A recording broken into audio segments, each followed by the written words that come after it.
back with another science video, and today we're doing a baking soda volcano.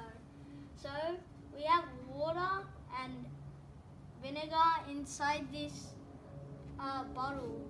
You can use any bottle at home, but I choose to use a juice bottle.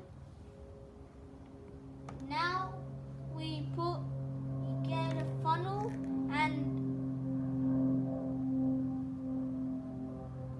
1/6 of baking soda. Now I'm going to show you what happens.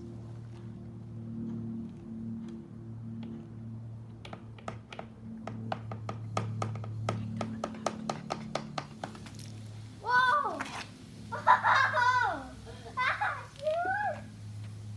Oh my gosh!